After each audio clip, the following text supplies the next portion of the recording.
¿Qué tal, chicos? Bienvenidos a su tercera sesión. El día de hoy vamos a hablar de la introducción.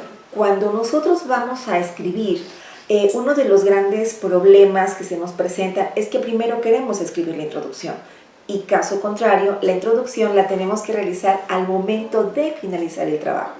¿Por qué? Como estamos hablando de un planteamiento del problema, una hipótesis, justificación, el objetivo general, particulares, debemos de concatenarlos absolutamente todos. Por lo tanto, no estamos en condiciones de escribir en primer momento la introducción. Si de por sí el título lo podemos ir maquillando o lo podemos ir adecuando a las necesidades de nuestra investigación, pero obviamente no salirnos de la delimitación que hemos hecho del tema. Cuando nosotros nos sentamos a escribir, también debemos de tener un marco de referencia. ¿Esto qué quiere decir? Debemos de partir de una figura, de un problema, de una situación, y también lo debemos delimitar. Si yo les pusiera un ejemplo de la manzana, con ustedes ya hablamos del ejemplo de la manzana, ¿cómo pudieran ustedes abordar a la manzana? Vimos que cada uno de nosotros puede tener una acepción completamente distinta, pero la figura es la manzana. Así también en el marco de referencia es qué es lo que quieres hacer y cómo puedes tú poder plantear el tema de investigar.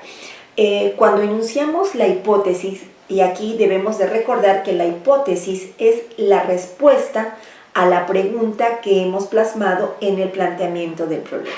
Repito, la hipótesis es la respuesta que nosotros vamos a dar a la pregunta con la que cerramos el planteamiento del problema.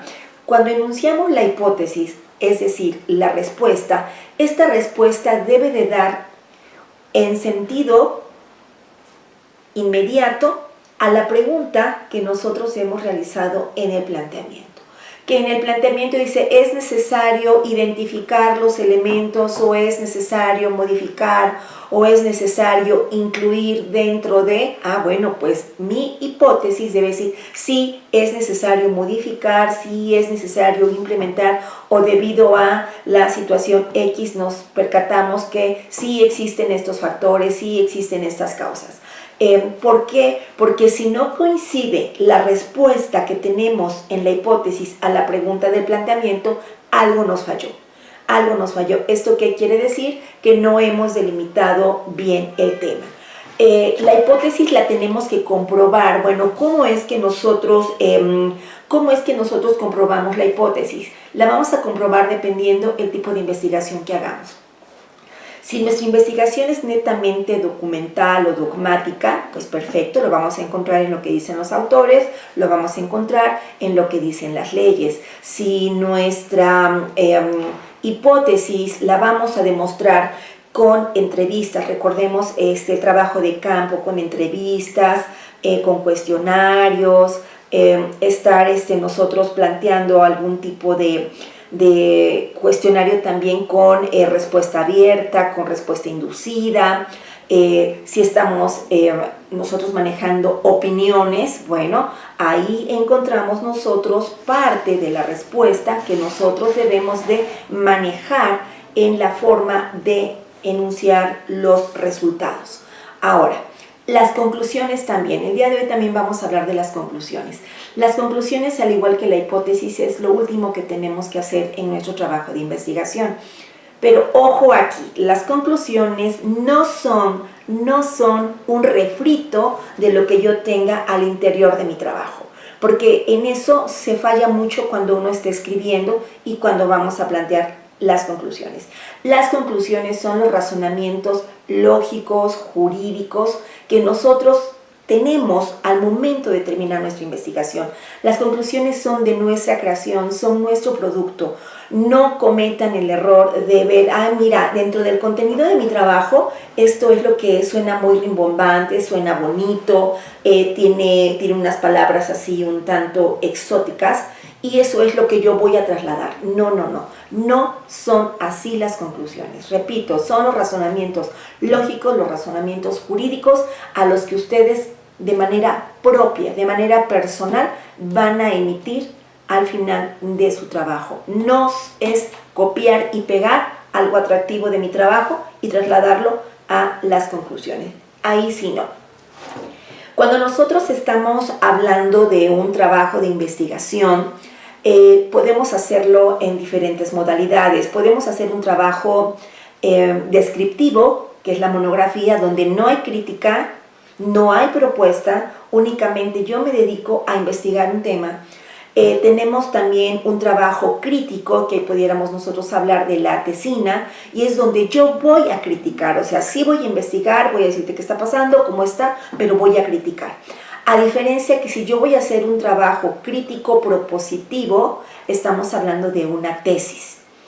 Y cuando nosotros hablamos de un aparato crítico, es decir, de tesina en adelante, ¿qué es lo que tengo que hacer? O sea, tengo que tener un aparato crítico, tengo que tener técnicas, tengo que tener bases. Para poder criticar lo que existe, debo de tener un conocimiento netamente personalizado, una ideología que me permita hacer énfasis en qué es lo que está mal o lo que está bien dentro de una figura. Recuerden que a pesar de que nosotros estemos en un trabajo descriptivo, tenemos que realizar un planteamiento del problema y debe de haber una hipótesis. Pero ¿cómo decir que voy a plantear un problema cuando únicamente voy a describir una figura? ¿Se puede? Claro que se puede. ¿Qué es lo que yo puedo poner? Les puedo poner de ejemplo.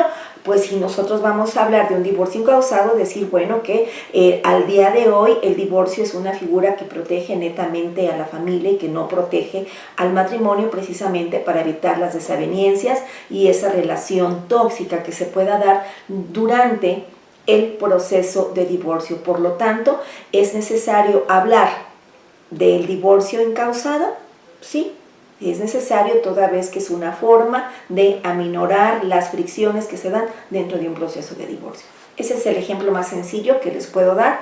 No estoy criticando absolutamente nada, simplemente estoy hablando de lo que está escrito. He planteado mi problema, he planteado un interrogante y tengo la respuesta a la interrogante que se ha planteado dentro del planteamiento del problema.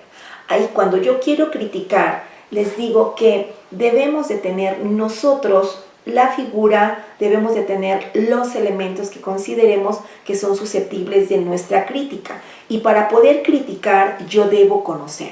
¿Puedo tener un conocimiento científico? Claro que puedo tener conocimiento científico. Nosotros no estamos exentos de conocer desde el punto de vista técnico, desde el punto de vista científico y desde el punto de vista empírico. Es lo que nosotros conocemos como un conocimiento vulgar, es lo que nosotros aprendemos en el día a día. Y si ustedes recuerdan las fuentes del derecho, tenemos las formales, las reales y las históricas.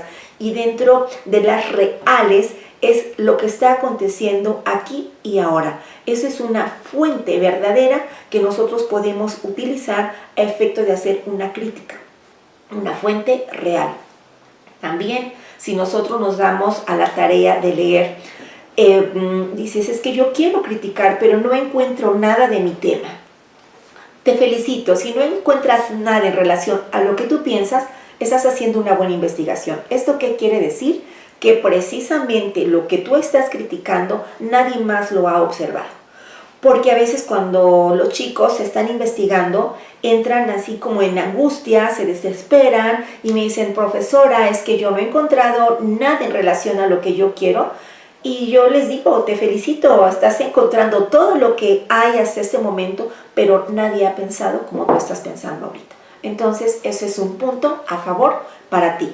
Para poder criticar diferentes tipos de conocimiento, dices, tengo una investigación jurídica, tengo una investigación dogmática, tengo una investigación teórica, pero por más que busco no encuentro nada de lo que yo quiero.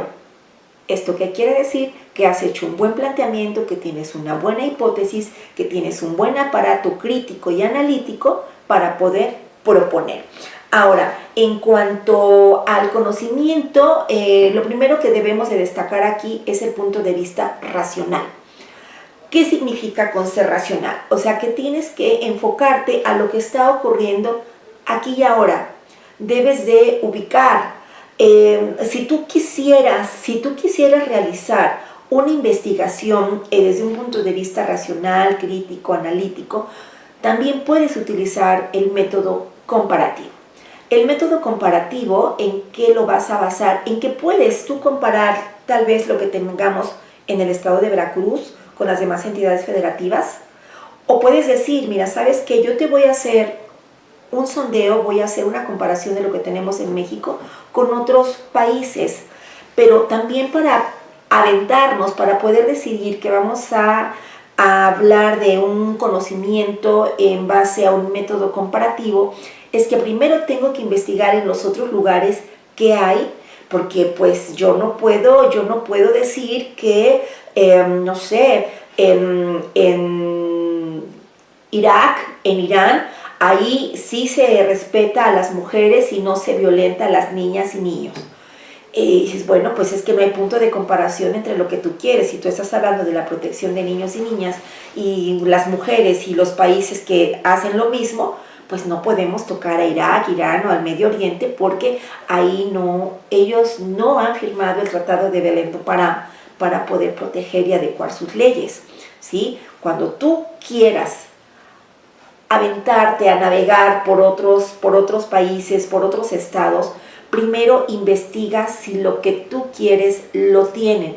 Ahora, si tu investigación es decir, te voy a demostrar qué países o qué lugares no lo tienen, de todas formas tienes que leerlo. Tienes que leer para poder determinar cuáles son las similitudes, cuáles son las diferencias y en base a eso poder criticar.